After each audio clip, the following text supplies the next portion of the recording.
Martyn Ware. It's Martyn here, Electronically Yours, as always. Today's episode is really a heartwarming, beautiful thing. It's George O'Dowd, better known as Boy George. We've been friends ever since we were on Virgin Records together.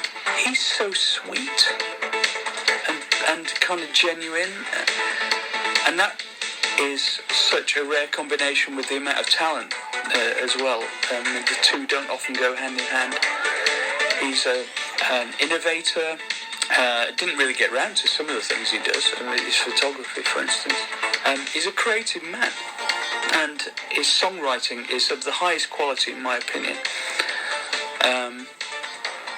We have been kind of mutual admirers of each other's work for a long time, and in fact we supported Heaven 17 supported Culture Club on a tour, which I also didn't ask him about because we got so involved with more personal things. It was so nice, he's just an absolute sweetheart and a person that you want to be in the company of.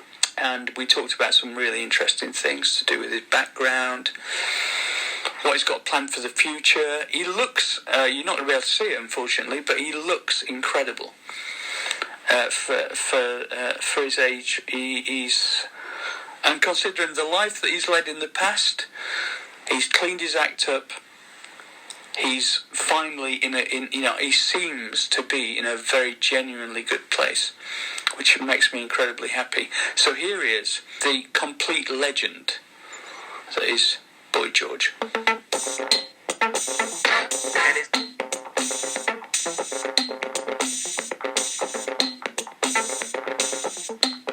Listen, you're looking gorgeous. Oh, thank you.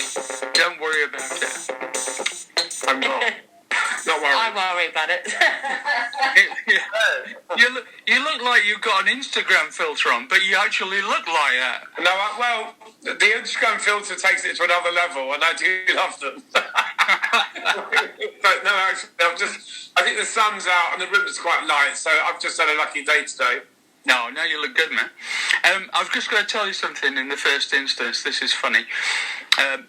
People leave reviews on your podcasts. I'm sure you do loads of these things, but I've just got one in, and mostly they're really nice to me and everything. And this one says, "What? ? 1 star.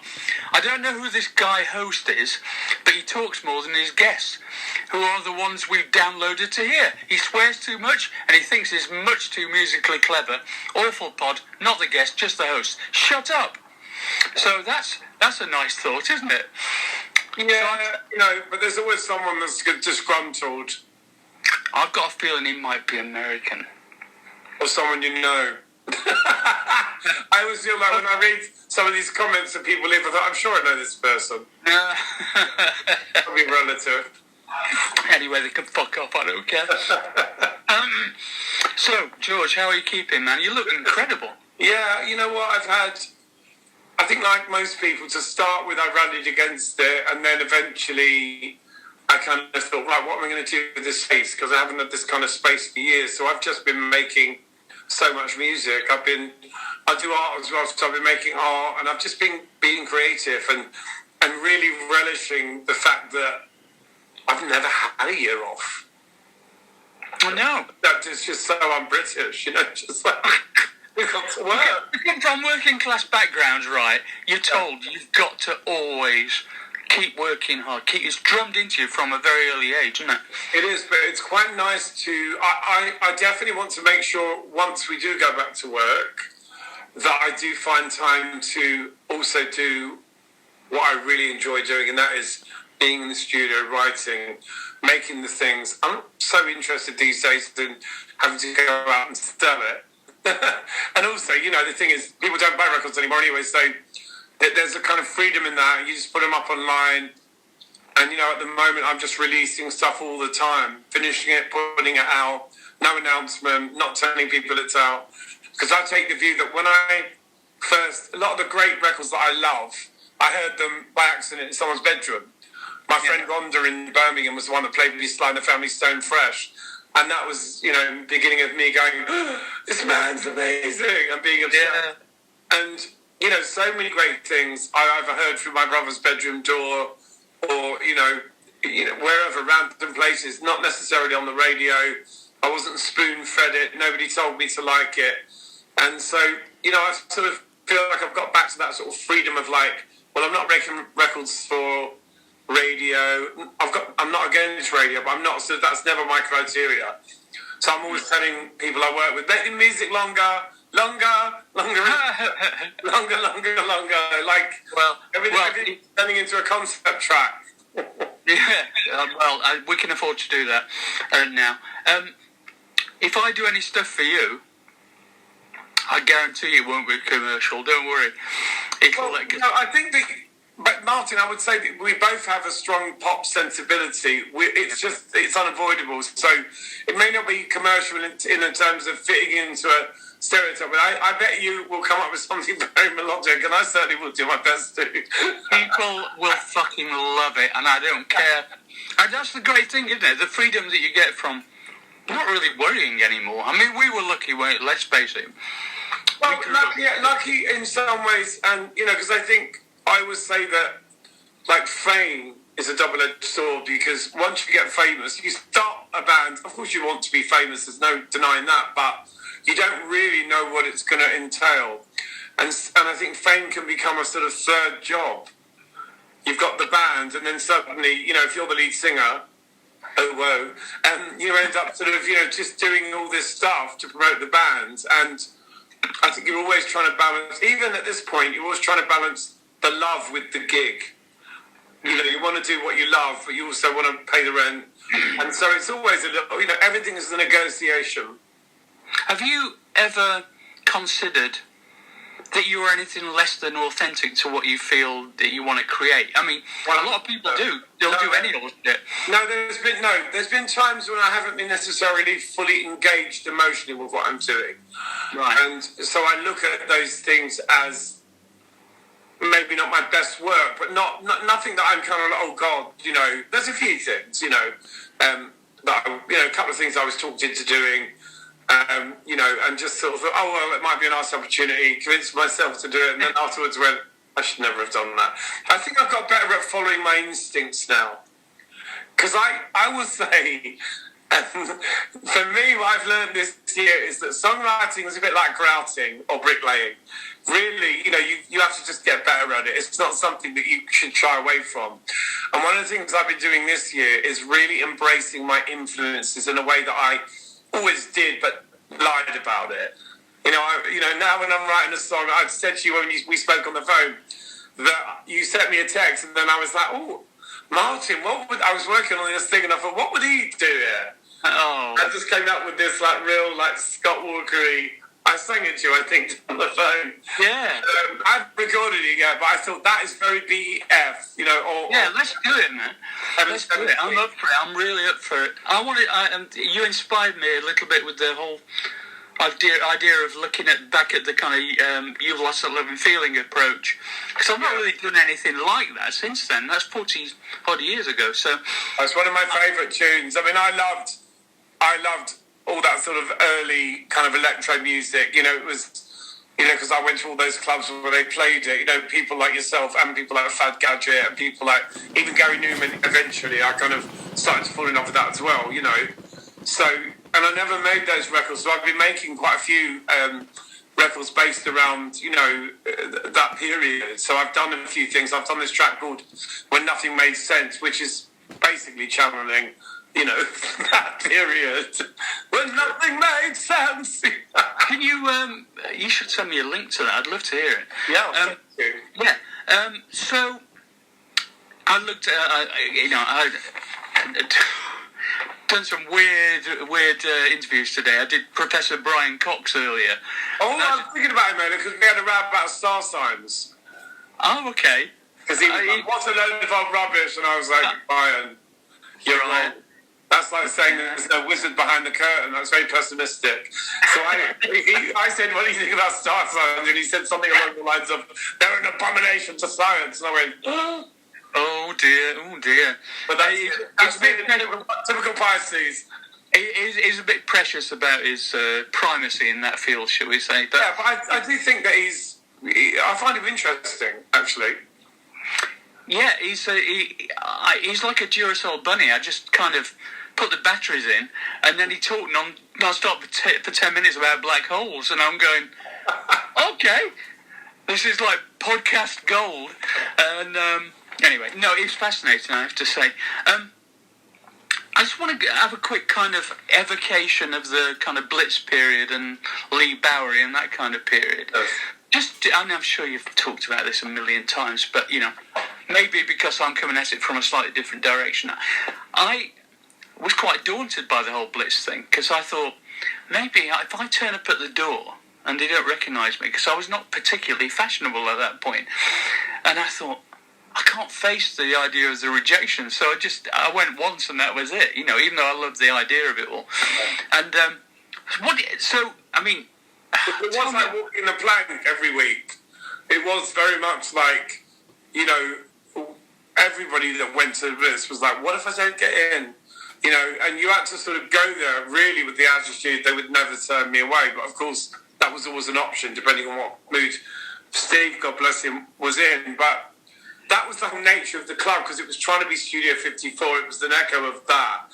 And it was about, Steve famously turned away Mick Jagger, which I thought was horrific. I was like, how could you turn Mick Jagger away from a nightclub? I mean, this is wrong on every level. But it was what made the club kind of more exciting. The fact that even Mick Jagger might get turned away for wearing jeans. So there was and also, let's face it, Philip Sullivan always used to say, you wouldn't go to the Queen's Garden Party in a pair of dungarees, so why should you turn up at someone when they specifically said it's a costume party or it's a dressed-up event? Don't be arrogant and turn up in civvies, to make an effort. I think there's a good point. It's quite a northern thing, actually, as well, that, there are certain clubs in Sheffield where you just couldn't get in unless you made an effort. Yeah. Yeah, the Too Cool for School thing was very much more of a kind of southern thing. Can I say to you, though, at that point when you were going to the Blitz, you were musically, you were the height of fashion, you were the coolest thing in the world. Am I allowed to say that I saw you? Oh, well, no, it's very kind of you, mate. I saw you at the Lyceum with Gary Glitter. We won't mention him again, but I went to that gig. Myself and Jeremy Healy went to your gig. We went to see you. Right. And that was one of the only gigs I think I ever saw you with the Human League. But we went in these kind of quasi sort of 70s outfits. We found these old sort of 70s mad jackets, we had platforms on, and we had these wigs, it was quite sort of mullet looking. And I ended up, obviously, seeing you guys at that point was like, wow, it was so alien because there was no instruments, you had the planks, the banks of computers, and it was just, it was really exciting to be at that gig because you were like, wow, is this the future? Is this the end of the regular bands, And some of that stuff still now to me just sounds like it could have been made yesterday. The intention was definitely to make it kind of timeless, but it was alien as well. It kind of, to me, I always regarded it as like what we were doing.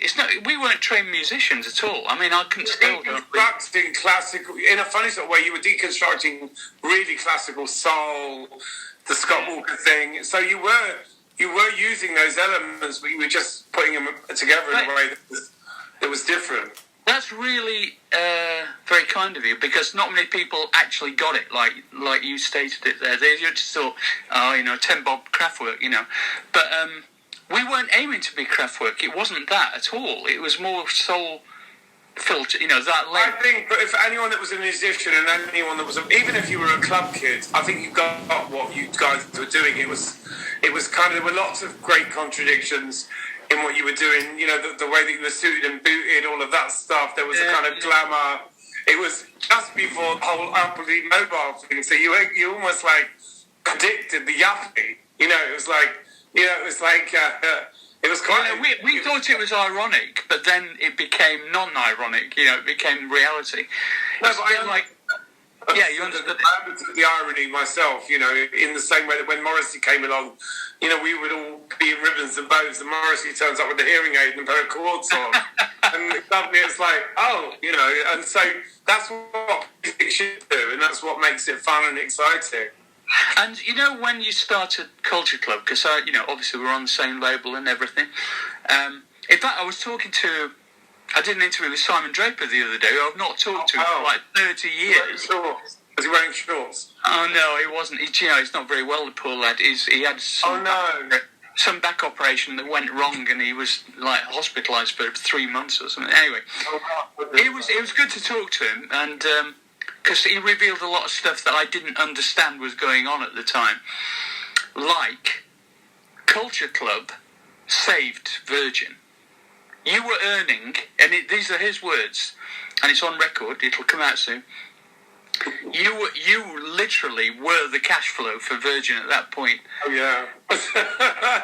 You were earning unimaginable amounts of money. I think there was a few bobs still, but anyway, it was a mad thing because when we started the band, we had our first hit, I think, in Belgium. It went on the radio in Belgium, so that was our first trip abroad. That was my first trip out of the country, and we went around Europe on that trip, and we were literally. The offices were in people's living rooms. And as the years went by, we saw these, buildings go up, and suddenly Virgin became a proper company. But in the early days, all the European branches were just literally people's houses. And it was... That's right. But yeah, no, it was a mad time. And then, of course, Phil Collins took over at one point. Yes. And there were these graphs. Do you remember the graphs up the wall that they had? Every time he sold another 10 million. So cheesy, yeah. No, but it was like, if you were... Because it was at the time when we weren't selling as many records, it was a fourth album drama, and it was just like torture seeing these charts getting bigger and bigger and going further around the building. I think I was must have been quite naive at that point because I didn't take any notes of that shit. I just thought, by that time, we were so both of us. I mean, both bands, we were so fortunate to have the resources to make the music that you wanted without, in our case, without very much interference, frankly. Did you ever get any kind of interference from the record company? Did you get? Well, I don't have a record company. I was signed a couple of years ago to BMG, and now I'm not with that. No, I meant back in the day with Virgin. Oh, back in the day? Oh, God, yes. Come on. The music industry is an industry full of no's. Everything's a no. Well, we can't do that, because you're sort of... Once you go into a record deal, you're sort of stuck in a system.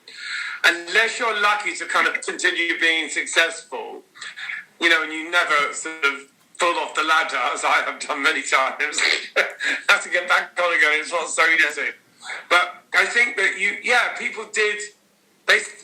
When you're doing very well, no one says anything. Yeah. When you're doing well, everyone's quiet.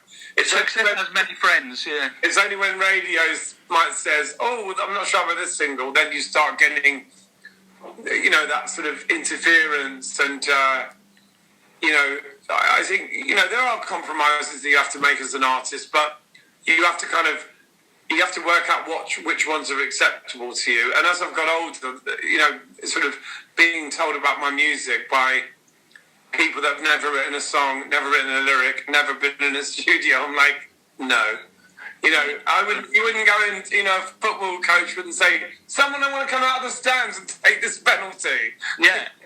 I mean, I think there's got to be something said for, and actually, you guys, and us to a certain extent, but more, because you were more electro, but you were the beginning of that whole kind of making it easier for people to now make records because, computers came along, you guys were using, a lot of great technology. And so that was the beginning, actually. You were the forerunners for that. And now, obviously, there are a lot of people out there who think all it takes is a bunch of leads and a computer. And Pandora's box is open, it won't shut, will it? That's the that makes it different. I mean, listen, it's not... As I say, I think what I try to do nowadays is focus on what I like. And to me, it doesn't matter whether anyone else likes it or, whether that's my music or other people's. But if I like something, it only really has to make sense to me. But then I guess you'd understand that as an artist, other people just don't feel the same excitement about music that we do. They're like, yeah, it's nice. They almost have to be told it's okay. A lot of people. Oh God, no, really. I think so. I think, is it cool? It's a very British thing, London thing then. Maybe it's more of a southern thing. Well, I really don't know. I don't know, I can't comprehend not being passionate about music, because it's just, I don't know, I've always loved it, so as a fan and as a critic. When you love it, it's like, it's a passion that some people just can't understand, but when you're in it the way that we are, it's just, it never gets boring when you hit Never. You just, when you find that hook, or you just find one sentence, that is just the killer line. Oh my God! I've always say that, particularly to young artists who do a lot of education now, and I say to them, look, there's a point where you're doing a recording, and there's this magic turning point, this pivot, where it stops sounding like a recording and starts sounding like a record. And nowadays, you kind of mix songs as you go along, don't you? And I like that. Yeah, I like that. But the back in the day, of course, it wouldn't really come together until the mix, would it? So that pivot point would happen somewhere halfway down the mix if you were lucky. But now it can happen quite early in the process, which I think is quite liberating, because then you go, okay, I don't think I need to add any more, or I don't need to refine it anymore. Let's just keep it raw. And so experience teaches you this stuff. And I think also for me, like in terms of being a singer, I kind of, I actually sometimes go, do you know what? It's kind of imperfect, but let's leave it, because it expresses what I'm actually feeling, and I think that's great. So I've got a bit tired of this over perfection. Yes, not hearing any flaws and any bumps and grooves, and I think it's important to. I feel like that will come back, that kind of raspy, soulful. The road is in my voice. Well. Oh, come on! There's lots of examples of people who are soulful singers, or don't come from the soul world. They don't. I mean, obviously you've got a great voice and a great kind of soul influence and a certain amount of reggae influence, and etc. etc. But there are people. There used to be singers in the 70s and 80s who could barely hold a note. I mean, they were even poets, weren't they, who made records and stuff? And I kind of liked all that stuff. No, listen, there are some. I've always loved unusual voices from Nico. David Bowie didn't necessarily have the most classic voice, but he had a unique voice. And of course, a lot of that came from the great Anthony Newley. So, yeah. He's one of my obsessions. I watch him a lot, particularly if I'm about to perform. If I'm really? Oh, yeah. Once in a lifetime. When destiny calls me. I love it. Just the beauty, just the arm movements, just the sort of, one of the reasons why I'm obsessed with Joan Collins is Anthony Newley. I'm like, what a pair they were. Wow. Yeah. Joan Collins. Yeah. My God. She married to the great Anthony Newley. Were they married? They were married, yeah. Well, you learn something new. And they've got a daughter called Tara Newley, who I've also worked with, yeah. I bet that wasn't a dull relationship. Not at all. And Tara, Tara's actually gone off to be a mum now, but she did write some really great songs, actually. And really? It was a shame that she didn't continue it, but some people just aren't cut out for the sort of stresses of show business. No. Well, right, I've always... excuse me, loved your songwriting. I mean, I think you're just a great song. It's just, timeless. You could probably put it in different contexts and it was still, I don't mean everything that pours out of you is genius, but no. I think you're a very good songwriter, and I think you're a craftsman. And I'm kind of curious to know what you feel is your best work.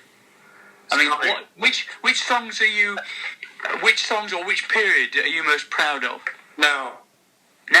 Yeah, now, what I'm doing at the moment, because this year, I've kind of, as I said, I've gone back into this kind of, I've always in the studio played records that I love, I'll listen to this sound, and I think in the last year I've just got much freer with all that, allowing my influences to just be, because when you're writing a song, sometimes, like, for example, I gave you earlier, you called me and I was working on Speaks Music and I was like, what's the hook? What's the hook? You've always got to find the hook. It's got to be something simple and clever and profound. And I literally was like, what would BEF do? You know, and sometimes when I'm writing a song, I might think, oh, this has got a bit of a Roxy feel. What would Brian Ferry say? What would be the opening line? You know, of a Brian Ferry song. I read this thing recently where I had to go back and record it because I was really doing Brian Ferry. I was like, oh no, that's too... I was like, the ending was like, those shoes with that dress. And I was like, no. I went back and you know, obviously when I'm recording, always a lot of Bowie creeps into what I do because he was a massive influence on me. And, you know, I don't think that's one of my favourite reference points. I always say it's about Bowie. You know, Joni Mitchell, massive fan of Joni Mitchell. You know, lyrically, Dylan, Joni Mitchell, Leonard Cohen, those types of people. Yeah, they're the people that I aspire to write like. But also, I also like that kind of deadpan British Morrissey thing. You know, I think Morrissey is an incredible writer. You know, and I use a lot of... I often say to people, this is so Smiths. I was so Morrissey because, you know, I'm just going to wait to tell you all about love. Just throwing things out that in a way that, you know, and I like the way, the sort of cockeyed way he looks at things. You know, when he's talking about love, you know, like, you know, lines like, beware I bear more grudges than lonely high court judges, you know, just the genius lyric. And the more you ignore me, the closer I get. It's such a me song. Often when I listen to Murray's lyrics, I think, wow, it's like he's in my head. He knows what I'm thinking. And I love using... I think he's a really good British poet. I'm not necessarily keen on his political views right now, but I really love him as a writer. And, you know... It's interesting. But I've got a question. Is Morrissey... Has he got Irish blood? He has, yeah. Isn't it? Irish blood, English heart. That was the lyric. Yeah, he's partly Irish there. So you're Irish. John Lydon. Yes. Another unique... What a bunch of troublemakers. No. What a bunch of troublemakers. Well, not an arsehole. He's an arsehole. A troublemaker. Bunch of troublemakers, basically. Yes. But I just did an interview with Roisin Murphy, who I'm in love with, I have to say. I think she's an incredible artist. Yeah. And it's, you know, I luckily enough, I managed to get an Irish passport because both my grandmothers are Irish. So it turns out I'm married to an Irish woman, but more Irish DNA-wise than she is, which is ironic. Yeah. Anyway, so I have a natural kind of affinity with Irish influence, and I think it's a big deal to be made out of what has come out of the Irish DNA in terms of entertainment and music and creativity. What do you think? Well, my grandfather was, my mother's father was a real poet. He was he was a creative. And my mum always says that's where my sort of sense of humour came from. My granddad used to write these mad poems about, you know, social issues. And, you know, he was he just was a natural creative, a singer. You know, but Irish people are very, they're like the Italians, they love singing. I don't know if you've ever sung, you know, I sing a little bit of Italian, and I've been at a few, like, fun dinners in Italy where I've just sort of sung a bit, and then everyone starts singing, and suddenly the whole restaurant starts singing. I think Irish people also have that great affinity with music and drinking, and, you know, there's always live music everywhere you go in the country. And, I think music is in the Irish blood, definitely. And human connection and expression and narrative, and is very, you know, it's a solid thread throughout what it means to be alive in Ireland, you know, still now. And even I think when you know, I grew up in London, obviously my parents were Irish, but I grew up in London, but I was very aware of being Irish because my name is George O'Dowd, and I grew up in the 70s when all that stuff was going on. You know, all the bombings were going on and stuff. So, you know, there were always comments being made about my name and people would make jokes. So I was very conscious of my Irishness, even though, you know, some people might refer to me as a plastic paddy. But recently I did the Who Do You Think You Are, and I found out that my great uncle was a freedom fighter, so that was quite a nice thing to discover. Thomas Bryan, who married my cousin in 1921. He was hung by the British for treason, and he was there were 7. It was Kevin Barry and his men, and they were a few years ago. They were all repatriated to the main graveyard in Dublin. So they were given a sort of hero's return, really? And I was able to go and visit his grave, and I learned some very sad stuff about my family, what happened to him. It was just so sad. I went to where he was hung. It was quite an incredible thing to experience. Shit. It's funny because my wife, Lansley, she's from Armagh, and obviously he was in the middle of the Troubles still when we met. Iconic place, yeah. Fucking hell. And it's tough. And I saw like Chinook helicopters landing in their backfield and stuff like this, and chasing the UVF into the tunnels, and oh my God. And one thing I will say about the Northern Irish people, they're very, very sweet. When I first went there, I was quite scared because, my family from the south. But when I actually went and played in Northern Ireland, I was like, oh my God, the people are so adorable. They really are the most friendliest. Not everyone, obviously. No. But it wasn't what I expected at all. So I love Northern Ireland. Yeah, and she taught me. She's funny because she lives near the border, and part of her family were Catholic and part were Protestant, and she wants reunification basically because I think it would be good for everyone at this stage, to be honest. And so she educated me about the wolf tones and all the kind of rebel songs and all that stuff. Yeah, some of that stuff is incredible.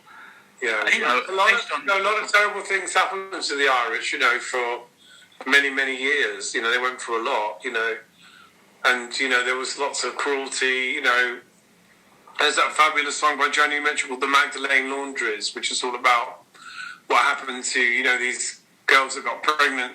Sometimes a parish priest that were sent off to these wash houses. So there was a lot of things that went on in Ireland that were terrible, but it also is such a beautiful place as well. Oh, it really is.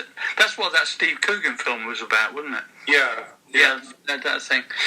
Tell me about Taboo then. What a fucking amazing achievement to get. I know you probably went through hell to get there, but what an amazing achievement to get your name on Broadway. Come on.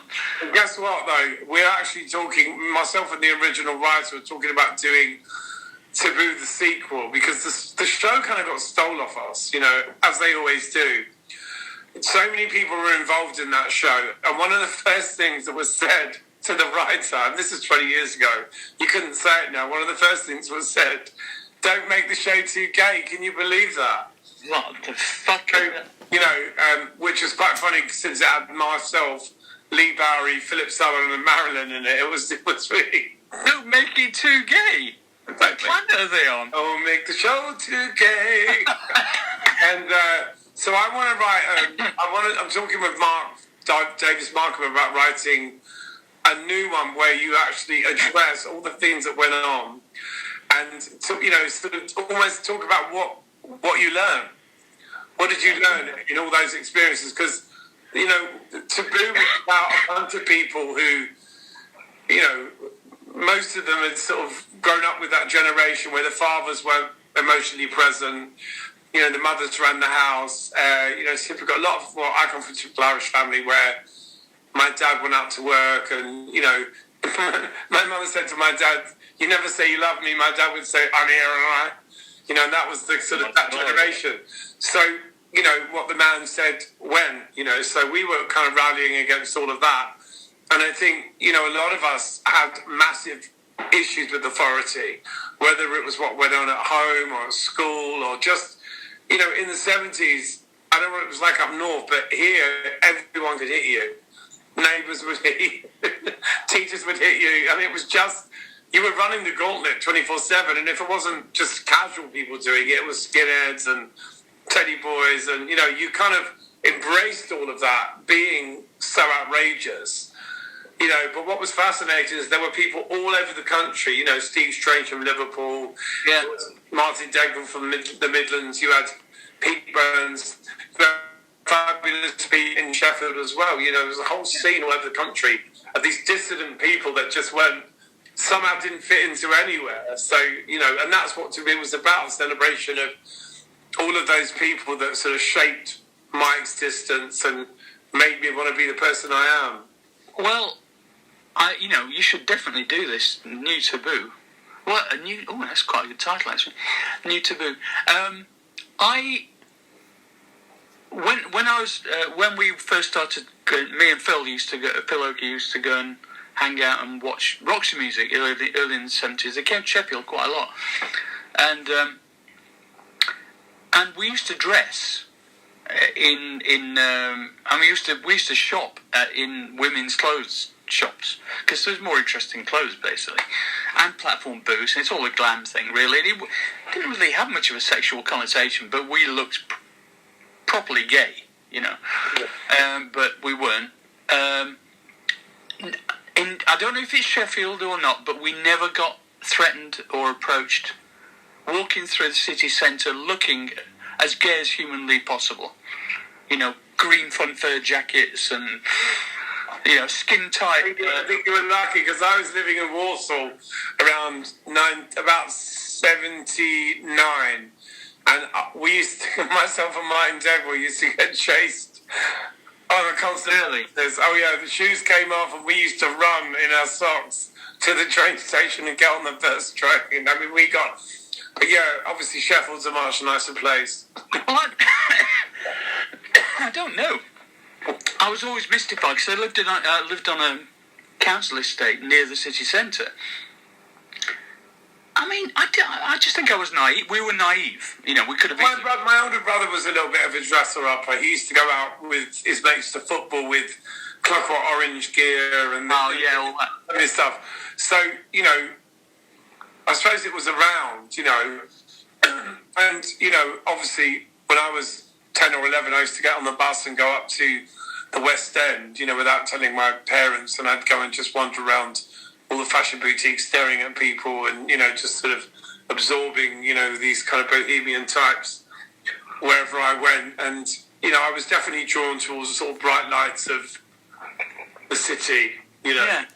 Were you, did you know Malcolm McLaren and all that lot then? I was managed by Malcolm for about a nanosecond because I was briefly in Bow Wow Wow right at the beginning. Yes. I did basically 2 gigs with them. I did a gig with the Manchester University. That was the second. And the first gig I did was at the Rainbow Theatre, and I was shoved on at the end of the set instead of Annabella, and people were not happy. They were like, "Who the fuck's this thing?" And I sang... Weren't you known as Lieutenant Lush? I was, and I sang a song called Cast Iron Arm by Peanuts Wilson that I'm threatening to redo a version of because I listened to it the other day, and it's kind of quite mad. You know, I got a cast iron on. Just like a rock and roll thing of Malcolm McLaren's sense of humour. And then we did a gig at Manchester University, and it was sort of the end of punk. And I was dressed in all my lovely dreadlocks and hat and ribbons and Westwood, and people were spitting at me, and I was covered in gob.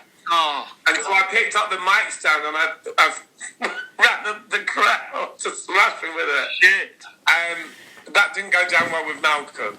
So he thought I think they were surprised because they thought I was going to be lovely and soft and ladylike, and I was a bit of a navvy. So that was the end of that. I read that I'd been fired at the NME. And then do you and Annabella get on at all? Oh, I loved Annabella, but Malcolm brought me in to kind of wind her up. He wanted me to, you know, because at the time I was very feminine. He wanted me to, you know, he wasn't. Basically, I think Annabella wasn't sort of being as compliant as he wanted her to be. She was quite a personality as she is. You know, she's a strong girl, and he was trying to get her to do things she didn't want to do. So he thought he'll bring me in as a sort of like, I don't know, sort of effeminate threat or something. And that didn't really work. And then, of course, there was the incident at Manchester, I think it was Manchester Poly University, and that was it. It was the end of me as Lieutenant Lush. Oh, what a pity. I know. Who I think knows? that's a good thing. History could have been so different, right? Could have been, yeah. Yeah. So singer-songwriter, fashion designer, you've done quite a lot of stuff. And I mean, fashion design, so you have your own label. I think most of what I do in terms of clothes is just for myself. Right. You know, I just, you know, there's nothing worse going out to a party and seeing 4 people in the same jacket that you've just got out of the trendiest store in the world. So I like, and also I like, I don't say it's really fashion. It's more like I've got my own thing. I'm just as likely to go into an Oxfam shop or a thrift store than I am into. I'm very buy designer things. You know, if I get given things, great. But I'm not a big fan of wearing like designers' names on me. I think for me it's more about individual style rather than trying to, you know, be fashionable. Have you been watching Great Sewing Bee? I've caught it a few times. It's quite good, actually. I quite like it. They're a little bit harsh, though, sometimes with these people. I feel like all of these programs, you know, it takes so long to become a chef or a designer or anything, you know, and we're trying to offer people these kind of like boil in a bag experiences. And I'm kind of bored of the whole, someone will be leaving us tonight. I know, yeah. Really? Do they have to leave? Why can't they? I think I come up with this great concept of the comeback kid. All of these shows should have like the comeback section where if you like, you know, any of these shows, if you can do something better than you did before, you should be able to come back. Because, you know, you don't learn from being sent home. It's not helpful. No, you don't. It's helpful. I mean, you're on The Voice, and so is that a real competition or is it all prefigured? No, I think it's, you know, it is a format, but it's also, there's a lot that, you know, well, it depends on who's the coach. Right. No, because I was really hell-bent on saying things to people, even if they got sent home, saying, okay, this is what I think you did wrong, this is where I think you could really help yourself. And by the way, understand that this moment is one moment and you're going to get a lot more rejections. Because do you think all us artists tell people what we don't get? Of course we don't. We only talk about the things that we get. But when we get turned down for something, that's not something we should keep quiet, yeah. Oh, yeah, no, I didn't get that, you know. And, you know, the Voice was a great gig. It was fun to do. And I really felt like I tried to give people helpful information about what I really felt and not be mindlessly critical, but just to say stuff that would help them, maybe. Well, I think people can smell your authenticity. And that's... I mean, you know, and Tom Jones is authentic as well, you know. He's just got a new album out, which went to #1, by the way. Amazing. I know, he's 80, for God's sake. So there's hope for us yet. Yeah, I used to listen to Tom Jones records when I was a kid.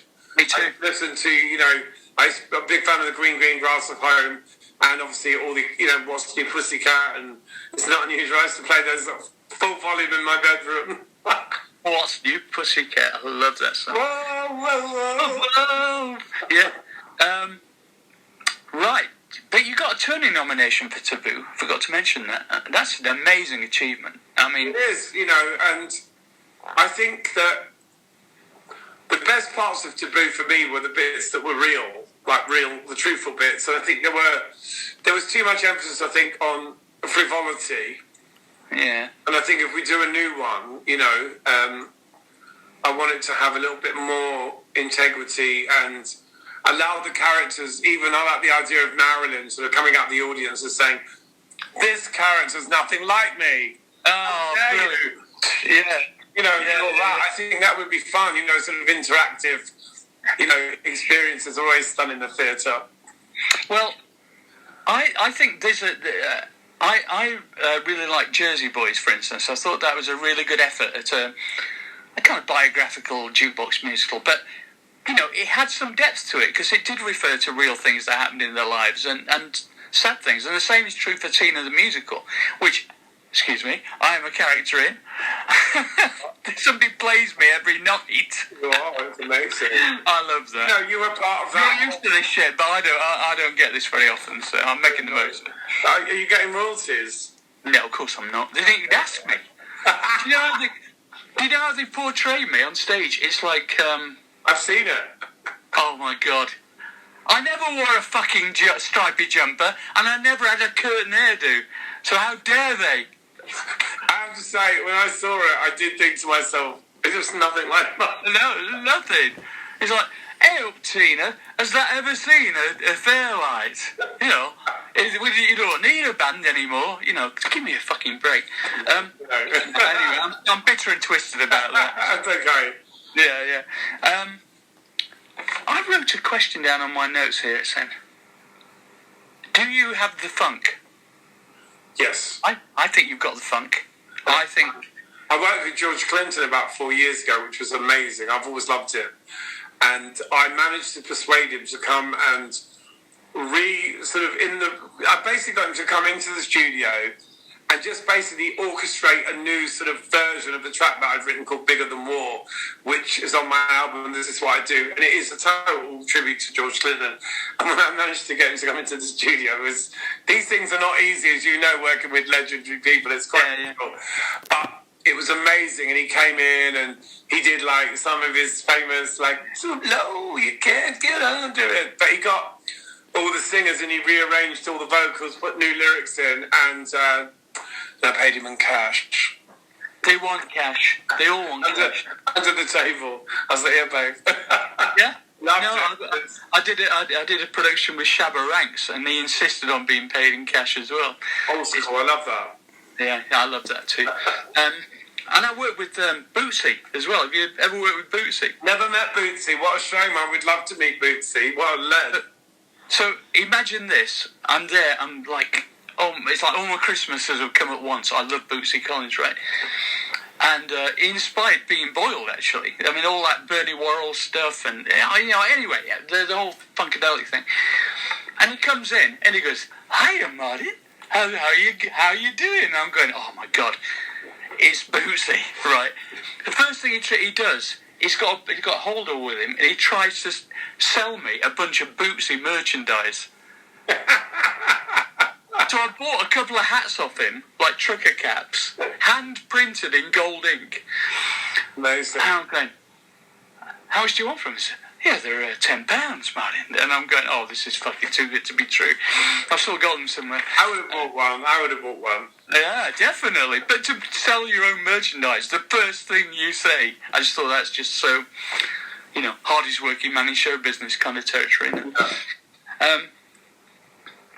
Your raw vegan diet is doing you massively well, I think, by the looks of it. Yeah, I mean, I did have a period at the beginning of the lockdown where I was maybe eating a little bit more than I should. I was having a lot of that, what you call vegan junk food. Oh, right, okay. Because just because something's vegan doesn't make it healthy. No. Yeah. So, because, sugar, not sugar, but bread's vegan, and that can be evil. Carbs. Yeah, just trying to eat clean and trying to eat less, exercise more, get out in nature, which is very, I'm obsessed with trees. I'm a bit obsessed with trees, so when I was in Australia's got the best trees. I don't know if you've ever seen them. They've got incredible trees. Yeah. Dreadlock trees that are amazing.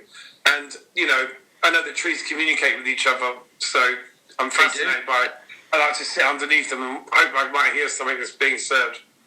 That's funny, because my wife used to say that her best friend when she was young was a tree, and she used to go and sit and talk to it and stuff. It's the Irish thing again, I think. And fungi communicate, don't they, over vast distances? Did you know? Yeah, no, I watched this great documentary with Judi Dench about the secret life of trees, and it was so fascinating because I really did not understand how complex they are. Oh, they really are. Yeah, they do communicate. They really do communicate. They are live. Yeah. I think...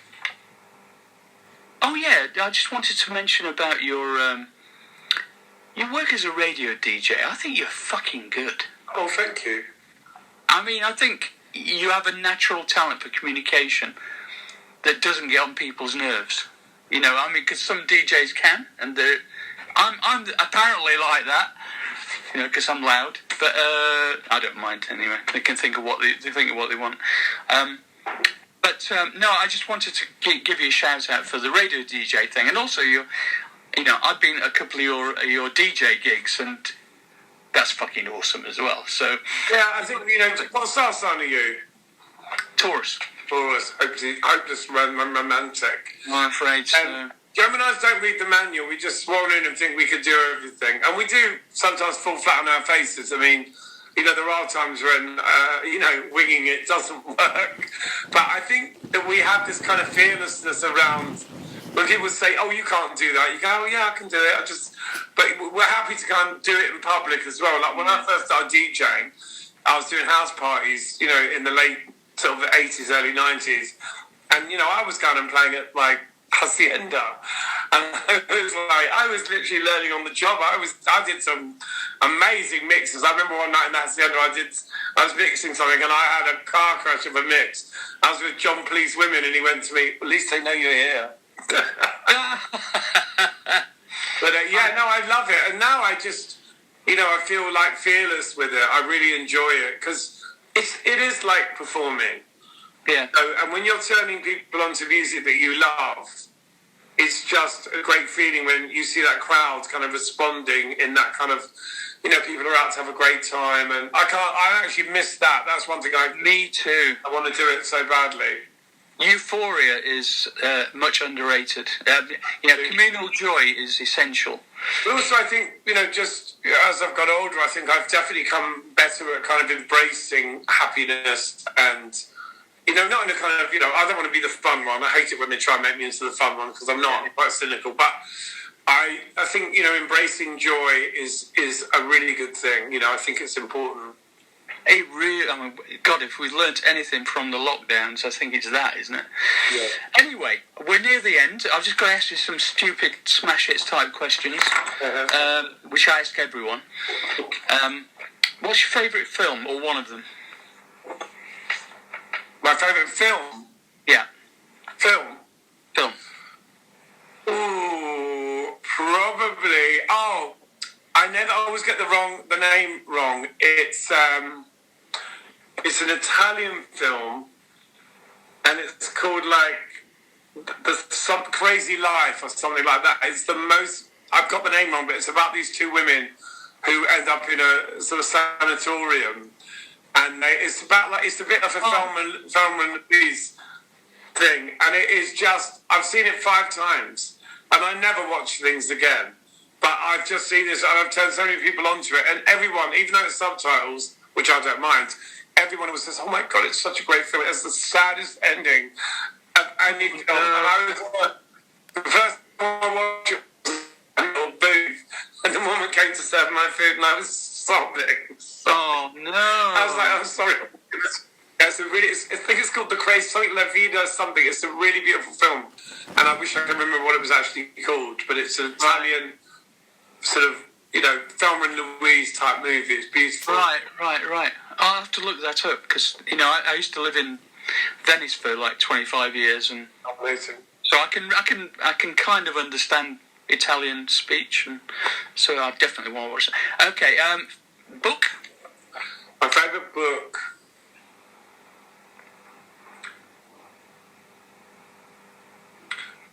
Ooh.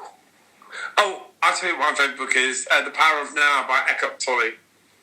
Right. Because it's sort of self-help book about,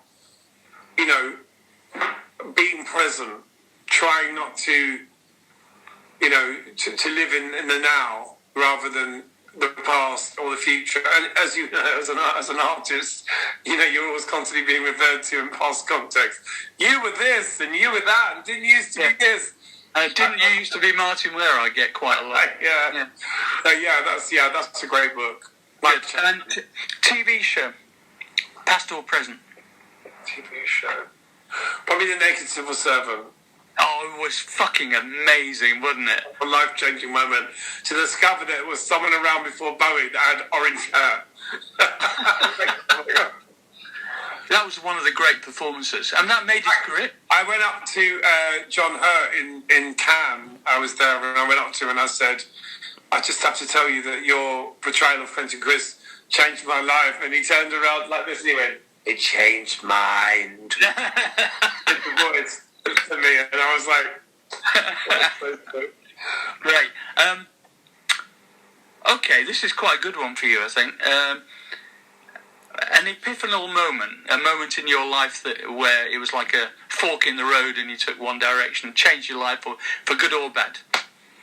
I think for me, actually, really reading that book, The Power of Now, was a bit of a pivotal moment because I mean, yes, I went for a few more years of trauma before I kind of finally understood what I'd read in the book, but it was the first time I've read something and I could actually say, I think this is going to change my life. Wow. You know, it took a while because, you know, it's very easy to snap back to what you normally do. Yeah. This is the problem being a human being, but I have to say that that book really, really changed my life, and you know, it's not often you can say that. Yeah, for sure. Other musical artist or composer? Ooh. Well, my favourite lyricist would be Joni Mitchell, no question. Bowie, obviously, you know, but there's so many, you know. I love, you know, Human League, early Human League particularly. You know, us kids were obsessed with you guys. You have no idea. Listen, podcast listeners, I haven't paid him to say this. I'm not making people signals. I haven't paid him to say it, and there's certain things that I still listen to as I love. You've got such a loving feeling. I love that. And I did tell you that my mum said they've ruined that song. Yeah, I said. I was like, Mum, you just don't understand. Don't understand. You understand? You know, that whole deconstruction, breaking the rules was so exciting. You know, after punk, you just thought nothing else could ever happen, and then suddenly you get that beautiful moment with you guys, Cabaret Voltaire. Yeah. You know, there were so many great things around at that time. That there really were. Ambition unfulfilled. Well, I don't feel unfulfilled. I feel like I've got less disappointed as I got older. I feel like, you know, there have been periods where I felt a bit disappointed, and then I suddenly thought, you know what? I get to do what I love every day, pretty much. You know, and whenever I do anything, I always do it with as much good grace as I can. And I think, you know, I know that I'm lucky. I don't always get my own way. Of course, none of us do. Nobody ever gets everything they want, but the fact that I get to enjoy what I do pretty much all the time is, you know, there's nothing like it. Well, that's a very grown-up way of looking at things. Well, I got there. It's taken me a while, I have to say, and I still have my petulant moments. Why am I doing this? And I always come to the conclusion when I've decided I'm not going to do something, and I just go, the only person that's really going to be upset is me. So, you know, so I'm quite good at talking myself out of my bad ideas. That's good. Favourite visual artist? Or conceptual artist, you know, it could be anything. Installations or anything.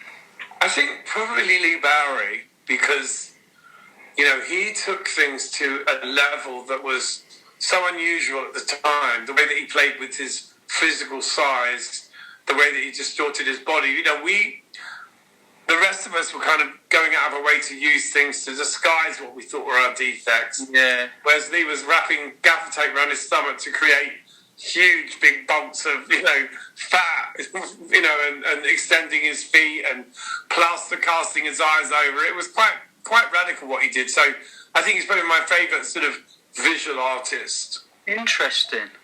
And which of your own work are you most proud of? I've kind of asked you this before. Which is your favourite period? If there's one song you could pick, there's one song that this epitomises what I can do. I actually would choose. The favourite thing I've done recently. Oh, you mean from the old days? No, it could be from any time. And if it's new, it's good because I did a cover because, you know, I did a cover of an Iggy Pop song with you, but I did a cover of Fun Time on one of my albums, Cheapness and Beauty, and I was in LA, and I saw Iggy, and I was really, oh my god, and he came up to me and he said, "Hey man, I love what you did with my song." He said, "I love the way you rocked it out," and I was like, "Oh my god, I was really hoping you'd like it." He goes, "No, I fucking love it, man," and I was so pleased because, you know, when someone you love that much validates something like that.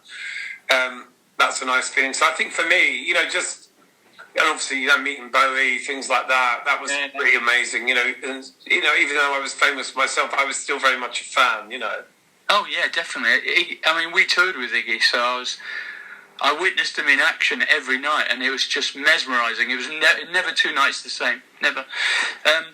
Okay, final question. What's your favourite synth? Synth? Yeah. Come on, you must have played a few in your time. No, I don't play, but I think probably You must have messed around a bit. My next favourite one is I love the Rhodes, right? The Rhodes sound. Sometimes it did get a bit overused at a point in the 80s. Yeah. But yeah, I like all those kind of analogy synths, like the Moon and things like that, like early drum machines. Yeah. Still think that stuff sounds super fresh. I still feel like, if things like The Normal, when you listen to those songs, EVOD, just, when was it made? You just go, it's so strange. I mean, Warm Leatherette is just a magnificent piece of work. And it still sounds exciting. Exactly. But even things like, Roadrunner, Richard, and things like Mink DeVille, I still listen to those things all the time. Yeah, exciting pop records that just make no sense, but are just beautiful. Well, this has been beautiful. Yeah, I'm really glad. Well, I was never going to say no, Martyn, because you're one of my heroes. So. Oh, shut up! Not having that bullshit. I know you're not allowed to be nice to people in Britain because it's apparently against the rules. But take it, Martyn Ware. All right, okay. Thank you very much. No, it's great. Thank you. I really appreciate it, and I'm really looking forward to what you're coming out with next. So, by the way, lest I forget, you need to send me some shit that I can put some music around. Okay, I will. I'm on it. I'm coming. Because you're going to do... I shouldn't talk about it. It's a secret, right? No, it's not a secret. But I'm just going to release... I'm just taking a very anarchic approach to releases. I've got an album coming out next Friday, but then I'm also putting out about 5 or 6 singles as well. So I'm just putting it out because, I want it out there. When's your birthday? 14th of June. Well, I'm going to try and put this podcast out as close to possible to your birthday. And then if you are planning to do a kind of... drop. The drop. Then it would be a great, publicity thing, hopefully. Absolutely. Yeah, brilliant. Love you, man. Thanks, Martyn. Give my love to everyone, yeah? Yeah, will do. Thank you so much. Bye.